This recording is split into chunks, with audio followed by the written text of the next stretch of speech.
Hello everyone, and welcome to TechSemplar Studios. If you have an old computer laying around, a PC or a Mac, that is running very slowly and running a dated operating system, it may seem like its prime days are over. However, in this video, I'll show you how you can make your old computer not only snappier and faster, but also compatible with modern applications, websites, and security patches. While you could simply reinstall the operating system that came with your old computer, one major reason not to do this is security. Without a modern operating system, you won't be able to install crucial security patches, and this leaves your computer and your data at risk. There are two ways in which I'll discuss in which you can revive an old computer. The first is installing Windows 10, which I wouldn't recommend unless you need to run a program that requires Windows, and the second is installing Linux Mint, or a similar lightweight Linux distribution, which I think is a fantastic option. You'll get a desktop experience similar to Windows and macOS, a great set of bundled programs, and robust third-party software support, all while speeding up your computer significantly. First, I'll show how Windows 10 performs on an old computer. This will act as a baseline to test Linux Mint's performance against as well. Before we get into it though, if you're interested in what you can do with an old computer, check out my video 11 Things to Do with an Old Computer, linked in the card at the top right. The system we are testing with is an HP Compact DC5800 small form factor PC with an Intel Core 2 Duo E8400, 2GB of DDR2 RAM, and a 120GB 5400 RPM 2.5-inch hard drive. These specs were respectable back in 2008, but computers have become much faster over the years since then. I'll be using a fresh copy of Windows 10. To revive an old computer, I would recommend backing up any important files and reinstalling the operating system from scratch. I created a bootable USB drive via Microsoft's Media Creation tool, booted to it, and followed the prompts to install Windows 10. Okay, here we are booting into Windows 10.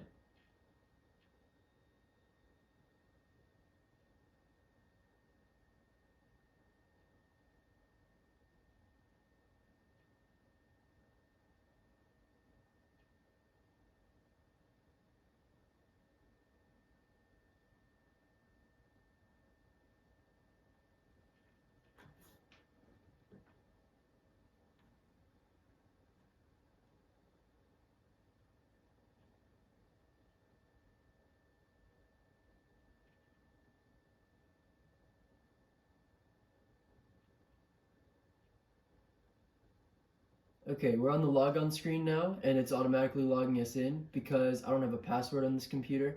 You all should have a password on your computer, but I don't here because this is a YouTube-only setup.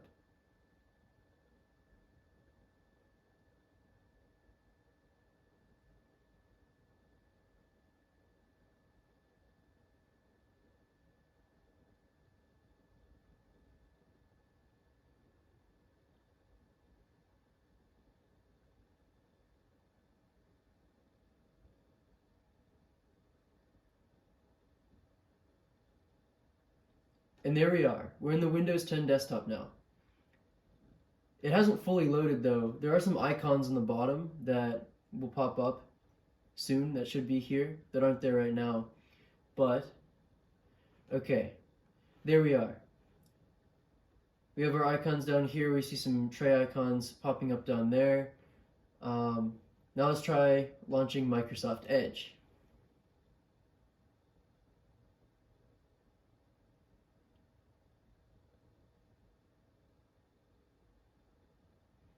It's loading. I'll pull up Task Manager later so we can look at system resource usage.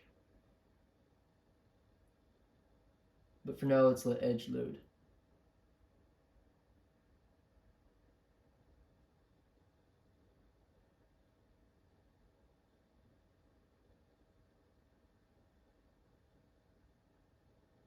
Okay, Edge is opening. Almost there.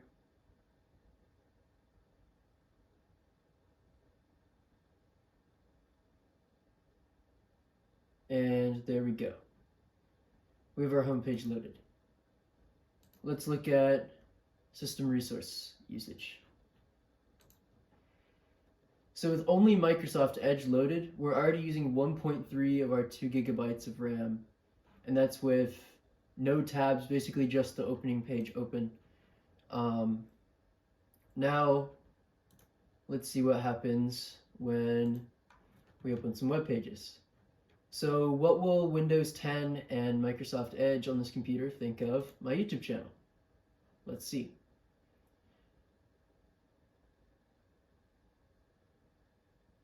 Okay, that loaded pretty quickly. Let's scroll down. We get some lag. But overall, it's not too bad. It's not great, but it's not too bad. You can see here my Can You Use Windows 7 Today video is already loading and playing. We can hop around it pretty well. It looked like it just upped the quality. It was at a lower quality before, and now it's at a higher quality, although I do recall from having done this before, it says 720p 60 the whole time, but now this does look like true 720p 60 and looks like it's playing decently well.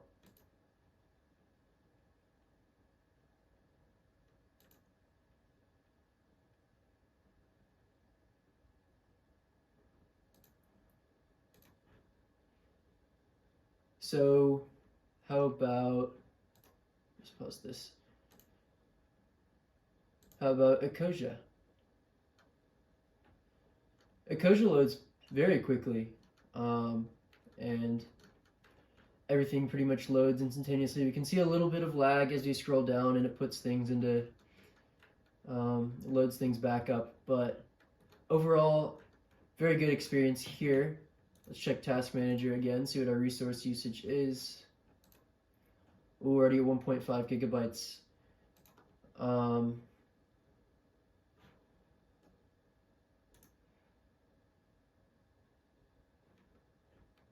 I'll close it just to be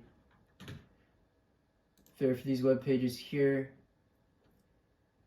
Let's check PC Mag. Also loads pretty quickly.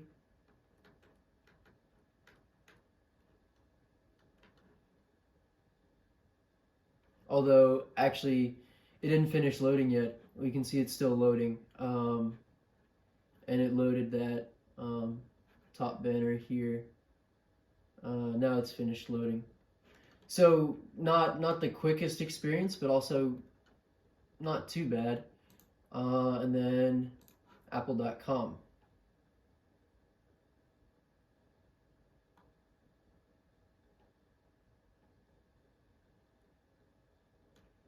Takes a bit to load, but it does load. And then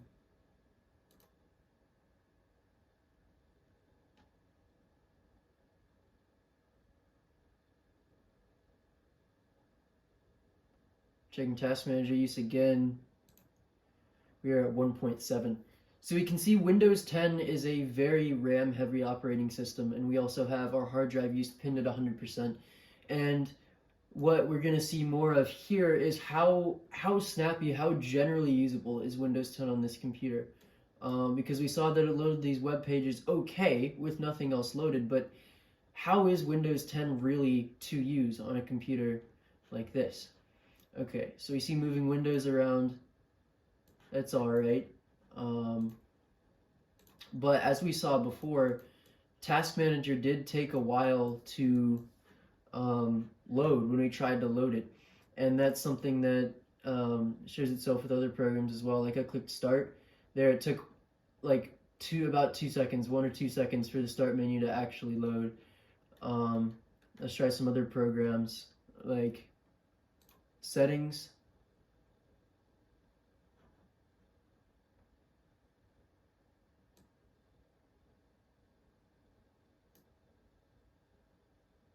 I can hear the hard drive clicking. Okay, finally open Settings. Now let's see, let's say Paint 3D. See, it took a while to open the Start menu up there again. Let's say Sticky Notes. Groove Music.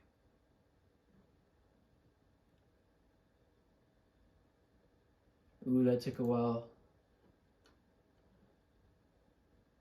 Mail.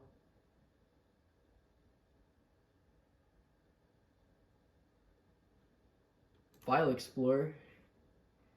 Why not?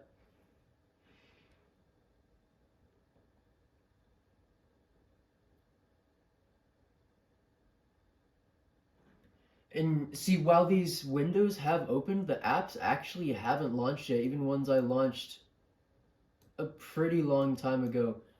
And the system is basically just slowing to a halt here. I can't even move this window.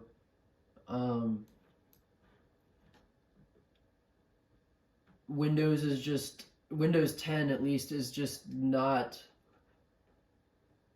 properly equipped to deal with this slow of a hard drive and 2 gigabytes of RAM. Windows 10 is built for much faster specs than that, and we can see our hard drive is just absolutely pinned at 100%, and our RAM is also very maxed out, and our programs are still loading here. File Explorer, that took a very long time to load, and these aren't even heavy programs. File Explorer is doing okay though, although I mean that's to be expected. It's just File Explorer, but ooh, even that was a bit slow.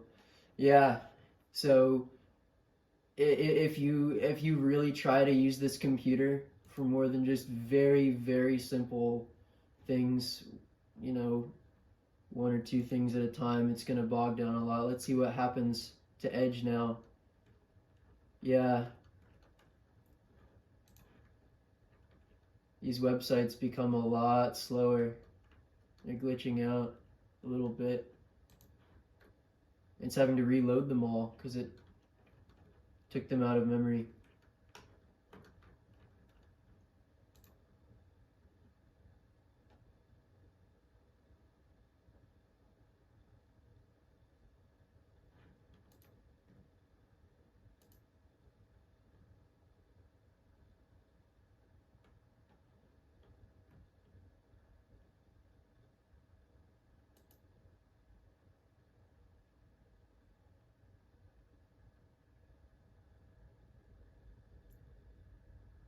Buffering. Oh, it had to lower the quality of that video. The lag you saw in the gameplay a couple seconds ago may have just been because the game was lagging in the video, in this video here, like while I was like in the making of this video, not here. It seems to be running all right though, albeit at what, 360p. So despite this hardware being pretty decent in 2008, you can see on the latest version of Windows, the one that is currently supported by Microsoft, the one that you're going to get security updates and be secure on, it's just Windows is not going to run very well. It is not an ideal solution unless you really have an application that you need to run. Unless you really have an application that you need to run on Windows, I would not recommend this because, as you can see, it's going to be very difficult to use. And yes, now all this stuff is loaded, but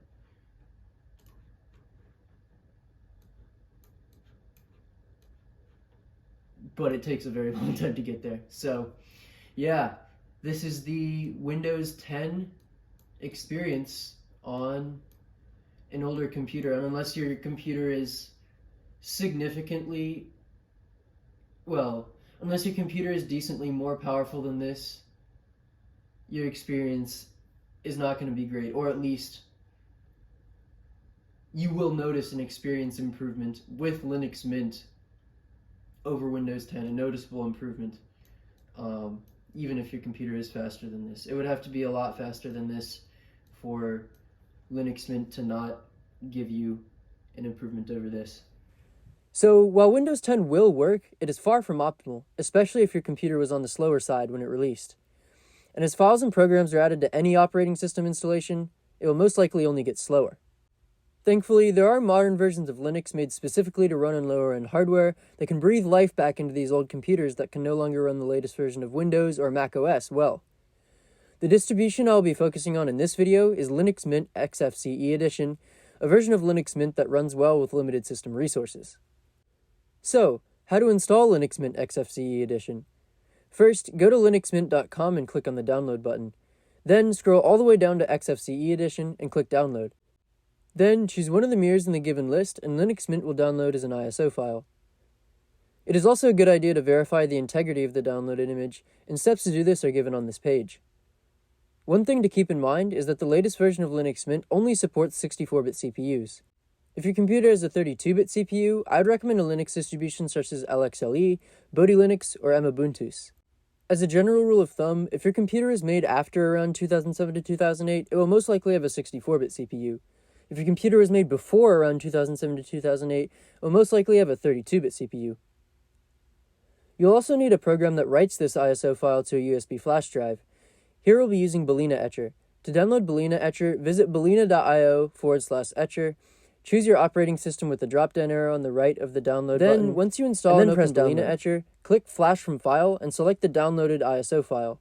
Click Select Target and make sure your USB storage device is plugged in and appears. Before you proceed, however, it's very important to note that continuing with this process will format the USB drive and erase all data on it. Make sure you've backed up the data stored on the USB drive if there is any. Once you're ready to proceed and erase the USB drive, select it in the menu. Make sure you've selected the correct drive to erase and make bootable, and then press Select. Once you're ready, press Flash. The process should take from a few minutes to 20 to 30 minutes depending on the speed of your computer and its ports. Once Balena Etcher is finished, remove the USB drive from your computer and insert it into the computer you want to install Linux Mint on. You'll now need to tell the computer to boot from the USB. On the computer I'm using, I press F9 right as the computer is starting up to open the boot device selection menu, but your computer will most likely have a different key to accomplish this. These keys are usually listed right as the computer starts up. Your computer may also not have a boot device selection menu at all, in which case you may have to change the boot order in the BIOS so the computer attempts to boot from USB before it attempts to boot from the hard drive. In the rare case that your computer does not support booting from USB, you'll have to burn the ISO image from before onto a DVD or CD if the operating system is small enough, but Linux Mint does not. I would recommend the software image burn to do this. However, this will most likely not be an issue as many computers do support USB boot. Once you boot to the USB, you'll be greeted by a screen with multiple options. The awesome thing about most Linux distros, including Linux Mint, is that you can try it out without installing it. It simply loads into RAM. I recommend choosing this option, which is the first choice on the menu, to try it out, and from there you can easily install it onto your hard drive as well, via a shortcut on the desktop. I've installed Linux Mint on the same computer I installed and tested Windows 10 on earlier. So, how does it run? Okay, so here we are booting Linux Mint 21.1 XFCE Edition onto this computer.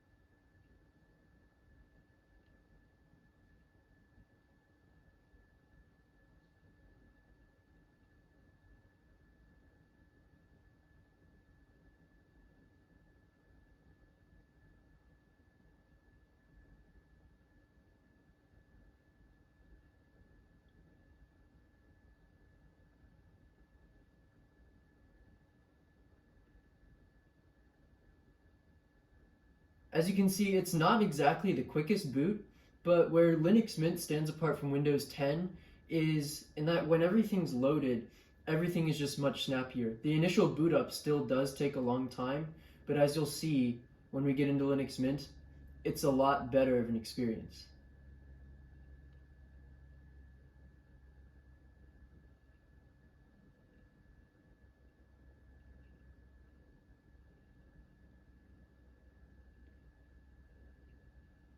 So we have our cursor now, and the taskbar has come in.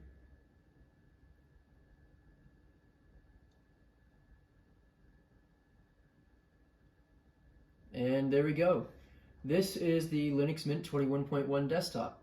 And as you can see, it looks actually a lot like Windows with the taskbar down here, our system icons and time over here on the bottom right, and a start menu-esque menu on the bottom left. And also, yes, window management buttons that look like those in Windows as well, and function like those in Windows. So, as you can see, we do have immediate snappiness right out of the box, right after boot up, which is something that we did not get anywhere close to with Windows 10. Right after you boot, you have to wait a long time, but here, everything is just snappy. Let's open Firefox, or at least the system is snappy. The basic tasks. It does still take a little bit to open Firefox, because we are still limited by the same hard drive as before. But Firefox loads decently quickly there, as you can see. And now let's try out my YouTube channel.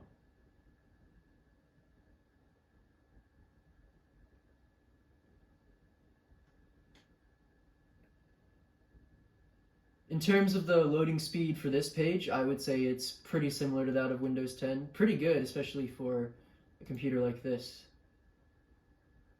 Very usable today. And we get in the video, let's see, also 720p 60 quality. We can see this initial lower quality. We'll see if it ups the quality like it did on Windows 10 in a little bit. There we go, it just did. Now it's playing at what seems like true 720p 60, and it seems to be doing so very well without any problems. There we're forwarding in the video, everything seems to be playing very well. We can see actually, yes, 60 FPS there. I can tell it is actually playing at 60 FPS. So that's that. Let's try Ecosia. Loads very quickly.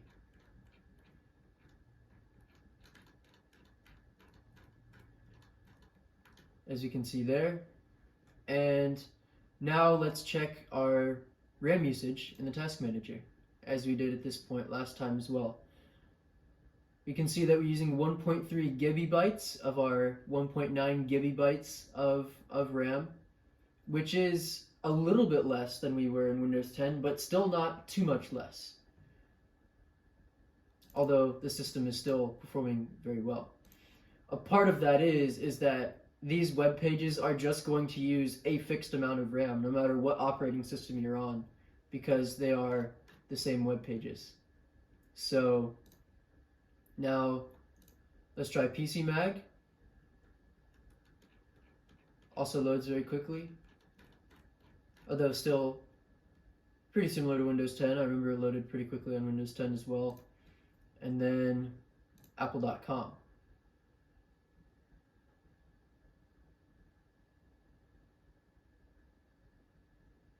Okay, took a little bit to load in. Ooh, it's lagging. Seems like it's still loading a bit. There we go. Now it works. I'd say that's pretty similar to Windows 10 as well, if not a little bit faster, but I'd say pretty similar. And I think this whole web browser test overall, in terms of loading the websites, has proven pretty similar between Linux Mint 21.1 XFCE edition and Windows 10. But coming up is where we're going to see Linux Mint really pull ahead. So let's close out of Firefox and try to launch some programs. All of these programs that are in here come with Linux Mint. So if you install Linux Mint, you will get all of these on your computer. Now let's try just a basic settings window, color profiles. Loaded very quickly. It doesn't have to load the whole settings app like it did in Windows 10. Now let's try something a little bit heavier. Let's try LibreOffice Calc. This is an open source spreadsheet application competing with the likes of Excel and Numbers. Except it's completely free and open source.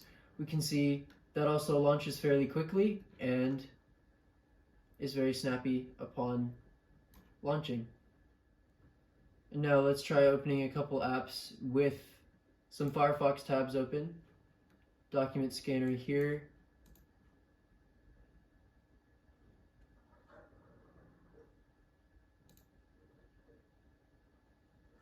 Display settings. Maybe you can even try LibreOffice Writer. Also opens pretty quickly. Now let's open Firefox back up. Firefox also opens back up very quickly.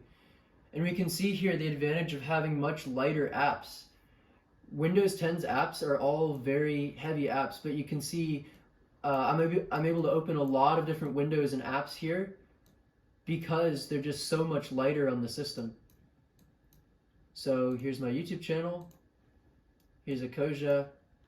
And here we have our very old system running with Linux Mint, multiple windows and programs open, and it's running quite well. Still very snappy. Let's check Task Manager. And we're using 73% of the RAM and 13% of the CPU. So Linux Mint has done a very good job at making this system very snappy, and while it did take a while to boot up and it took a bit to launch programs initially, it's proven itself very well in being able to be snappy after that initial boot up, which is really what's important, because most of the computer's uptime is not going to be right after booting up. So big win for Linux Mint here, and if you're able to install Linux Mint on your old computer, I think it would make a world of a difference in its performance. And of course, yes, you will also be able to stay up to date. This will be supported for a very long time, and versions of Linux will keep supporting older hardware like this for a very long time, as will the web browsers and software on them. And so, yes, while an SSD would vastly improve performance on a system like this, or any old computer really, the point of this video was, how do we make the system's performance much better without an SSD, without any hardware improvements whatsoever? And I think Linux does mighty fine with a hard drive on a system like this. As you can see, it's still performing very well, and yes, it would perform better with an SSD, but you don't need to get an SSD. You can leave the computer how it is and get a light version of Linux, like Linux Mint, or if your computer's even older, perhaps has even less system resources, an even lighter version of Linux would do better, a lighter distribution of Linux. There are lighter distributions of Linux out there that are meant specifically for older hardware, and some for very, very old hardware that can still support modern day tasks. So yeah, this was Linux Mint running on this old PC. Overall, Linux Mint XFCE Edition did a great job of making this old computer much quicker and easier to use. I would certainly recommend it for most old computers, and if it proves to still be too cumbersome for your computer, I'd recommend trying the aforementioned 32-bit distributions, LXLE, Bodhi Linux, and Ubuntu. These were also designed to run in systems with older and less powerful hardware. The life of computers can extend far beyond what they can run in terms of Windows and Mac OS.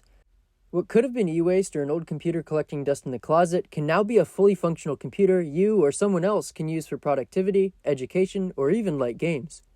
And perhaps your current computer can become snappier and more performant as well. If you want to see other cool tech videos like this, check out my channel. There's a lot you'd enjoy. Otherwise, thanks for watching. Like this video if it helped you, and subscribe for more tech videos like this. See you all in the next video.